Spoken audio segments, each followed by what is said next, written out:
इमाम जाफर सादिक अलैहिस्सलातु वस्सलाम का फिक्र। उसूल काफ़ी के हवाले से पढ़ रहा हूँ। इमाम मासूम से पूछा गया, फर्जंद रसूल क़यामत के मुतालिक बयान फरमाएं। एक तफसीली हदीस है, तफसीली हदीस का एक हौलनाक दिन है जहां हर नबी नफसी नफसी पुकार रहा होगा, हर इंसान नफसी नफसी पुकार रहा होगा। मैंने दरमियान की फिक्रें छोड़ दिए हैं। जब मैंने कह दिया नबी पुकार रहे होंगे तो इंसानों का क्या असर होगा। हर नबी भी नफसी नफसी पुकार रहा। उस हौलनाकी के ज़माने में, दौर में, वक्त में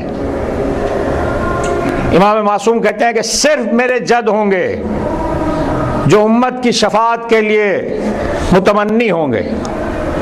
वो बार बार जिब्राइल से पूछ रहे होंगे, जिब्राइल मेरी बेटी ज़हरा अभी तक नहीं आई।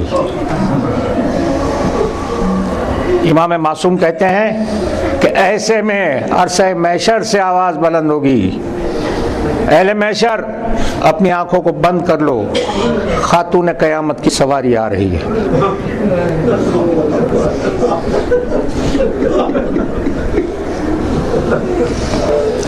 इमाम मासूम कहते हैं कि जैसे ही सवारी अल्लाह के रसूल के करीब पहुंचेगी, सवारी को बिठलाया जाएगा, मेरे जद पर्दे महमिल को हटाएंगे और कहेंगे ज़हरा आज इज़्ने शफात हासिल करने के लिए तुम्हारे पास सामान्य शफात क्या है। देखिए, शोरा का कहना कुछ और है, ज़ाकिरीन खुतबा का कहना कुछ और है। ये सिर्फ फिक्र इमाम है जो मैं दोहरा रहा हूँ। इमाम मासूम कहते हैं मेरी जद्दे ताहिरा जवाब देंगी, या बता कफाना ले शफाते यदाने मकतूअताने ले वलदी अल अब्बास। बाबा शफात के लिए मेरे बेटे अब्बास के कटे हुए बाजू काफी हैं।